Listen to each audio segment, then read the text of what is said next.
Today's video we're going to talk about confirmatory entry. All right, so whenever you're about to take a trade, there are two types of entries that usually can happen, right? There's an aggressive entry and there is a confirmatory entry. So let's talk about it. Right, so you have a setup right here. You have the market which is in an uptrend. You're making higher highs, higher lows, higher highs, higher lows, right? Then you have the higher high. Okay, so this is your higher high right here. And then what happens? If you're supposed to take a buy from this particular higher low right here where you have an order block, then you expect price to come back to this area. So as the market comes back here, you can see that we have a drop base and a rally and a break of structure right here, which is following the trend. All right, so what you need to do is you have to anticipate price coming back to this demand zone right here before you can actually take a buy. Okay, other thing that has to be in place for you to do this is liquidity. I always talk about this. So you need some sort of liquidity. In this case, we have trendline liquidity. So it can be trendline liquidity, it can be Asian session, it can be equal highs or equal lows. So whatever type of liquidity that you must have something right there. And then once that has been taken out, okay, so you have this market coming to take out this liquidity right here, tap into the zone. So with an aggressive entry, you enter right here. Once the market taps into your area, you just execute from there. Others even use pending orders, right? And then you just take a trade from there, and then the market, either the market goes in your direction or not. However, with the aggressive entry, you are predisposed to having multiple losses, right?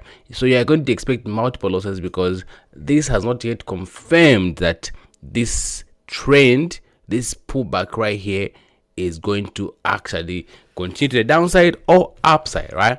So of course we understand that the market is going to the upside, but there is an internal shift right here. The market is retracing. So this retracement right here can either cause price to go all the way and break this low and cause a change of character to the downside, or it can react here and go to the upside.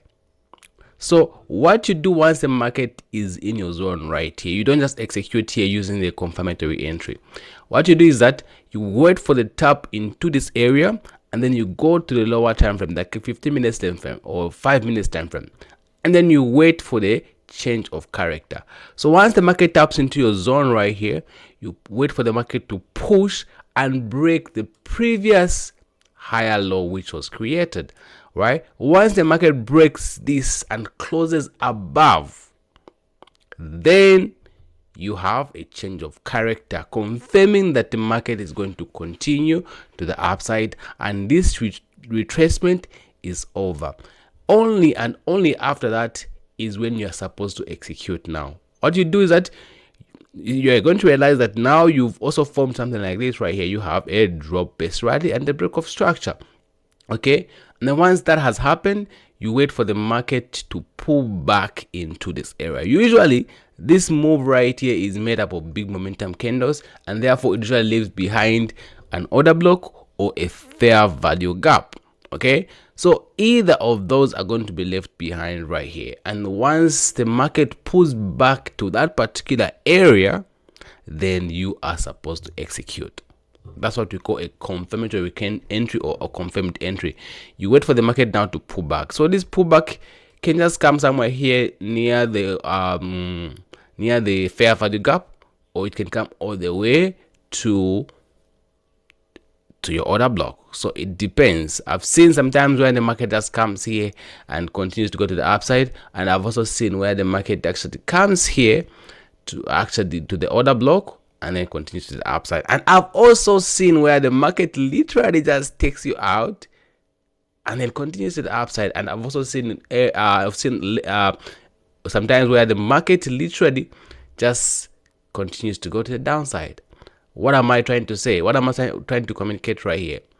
The outcome of every individual trade is random. So just because you have a beautiful setup like this doesn't guarantee that you are going to make money right there and then. It's a game of probability. So this gives you an edge, a competitive advantage, but it's no guarantee. So this will give you just an upper hand, right?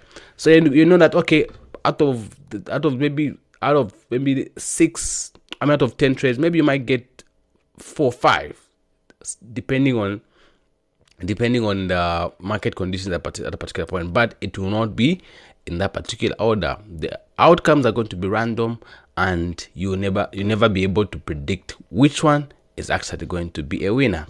This is how it is. Otherwise, you wait for the market to pull back in your zone right here, and then wait for the market to of course, don't just jump in once the market comes there. You wait for some sort of rejection to this level right here. Once you see a lot of rejections right here, it can be a hammer, it can be a bullish engulfing pattern, then you can execute.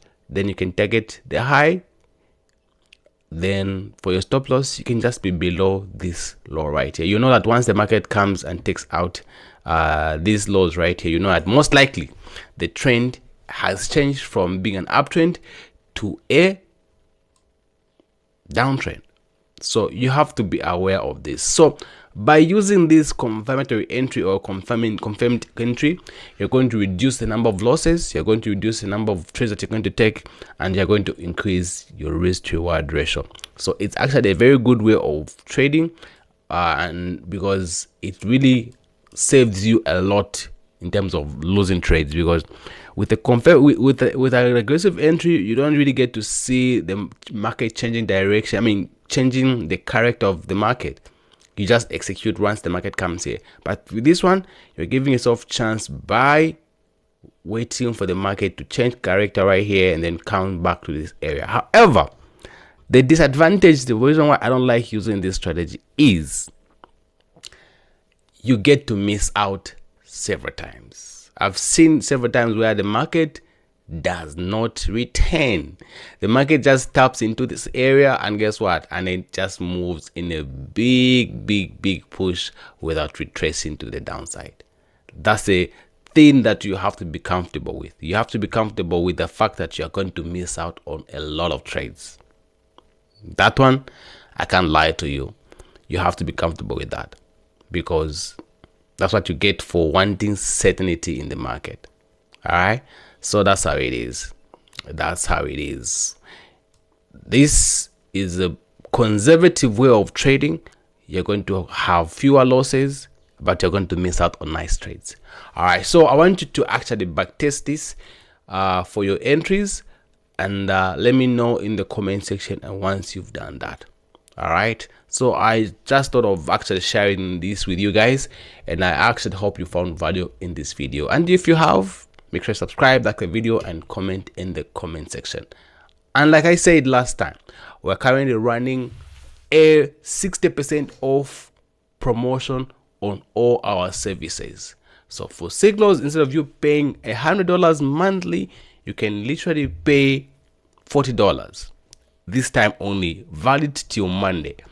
For mentorship, which comes with lifetime signals, lifetime mentorship, and free trading journal, free trading plan, one-on-one sessions with me, you get to pay $200 instead of you paying $500. You literally have to save $300. That's a deal that you cannot afford to actually let go. All right. So if you need any of the information, there'll be links down in the description. All right, you guys, I hope you found value. Until next time, goodbye.